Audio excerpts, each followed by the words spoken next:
Hello, friend. Welcome back to Couch Tales. Is anxiety the new celebrity? It seems like anxiety is running the show. Are you just an extra?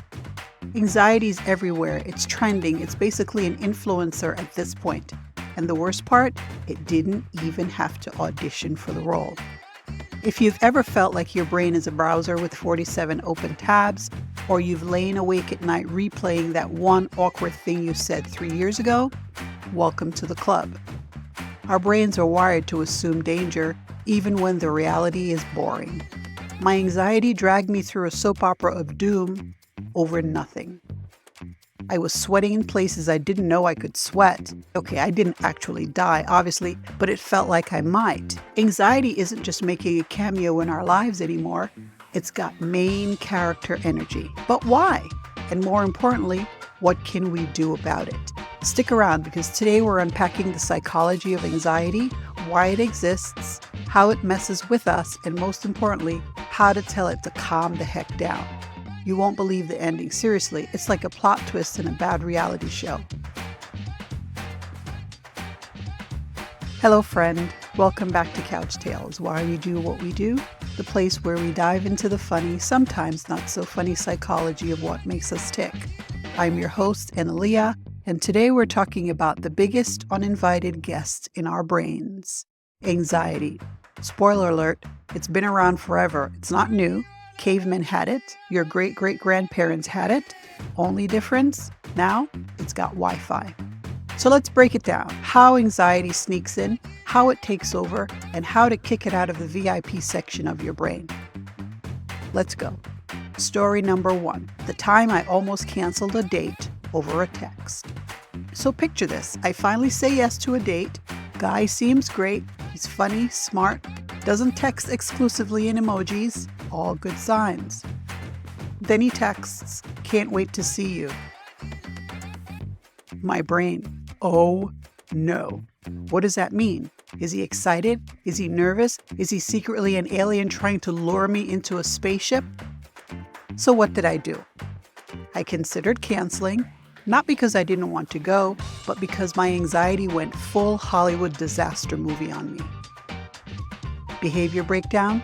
This is called catastrophizing, a fancy word for when your brain turns a minor thing into a full-blown apocalypse. It's anxiety's favorite hobby.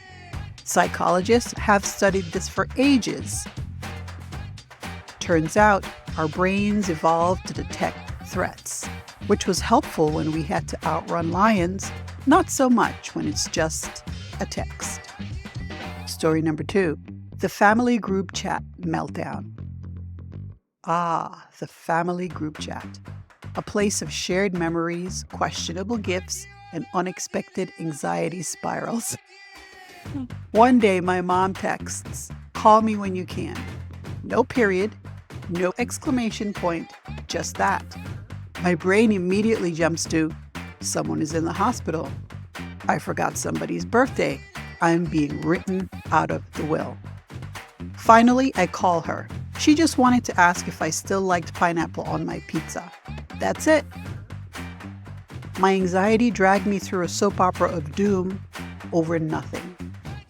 Behavior breakdown. This is called interpretation bias. When anxiety fills in the blanks with worst-case scenarios, our brains are wired to assume danger even when the reality is boring. Story number 3. The public speaking near-death experience. Okay, I didn't actually die, obviously, but it felt like I might. Back in school, I had to give a presentation. 5 slides, easy topic, no big deal, right? Wrong. The moment I stood up, my heart was pounding, I was sweating in places I didn't know I could sweat, and I was convinced everyone waiting for me to fail. By slide number 3, I was certain I was going to pass out, but then something wild happened. No one laughed, no one booed, I survived. And the next time, I was slightly less terrified. Behavior breakdown. This is called exposure therapy. Facing anxiety makes it less powerful. It's like teaching a dog that fireworks won't actually destroy the planet. Just a reminder, this is not professional advice. Just good old psychology and life lessons. Take what resonates with you and leave the rest.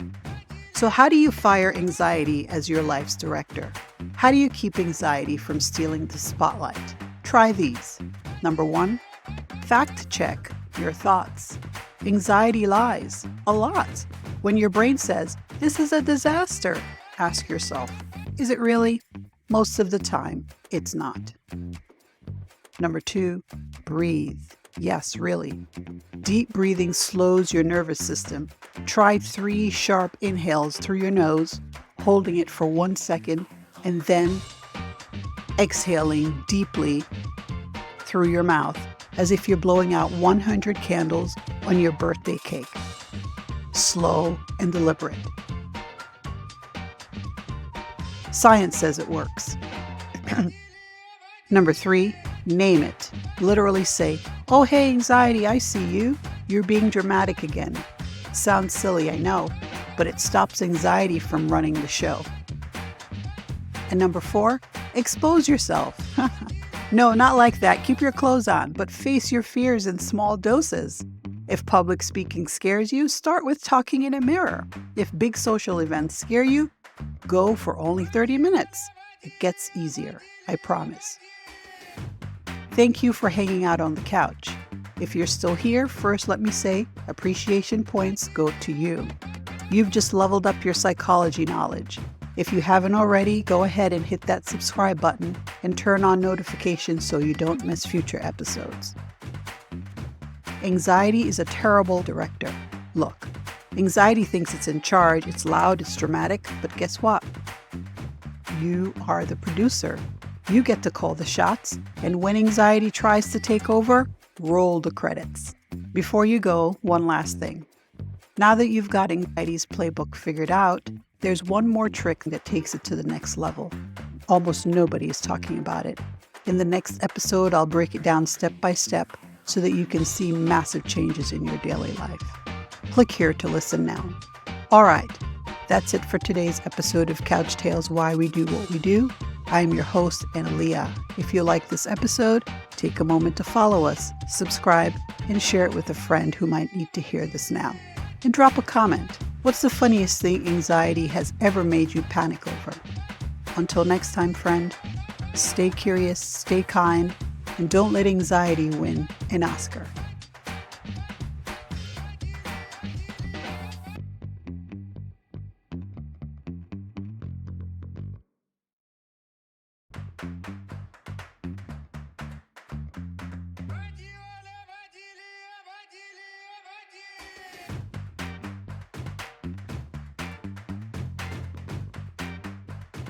Click here to listen now.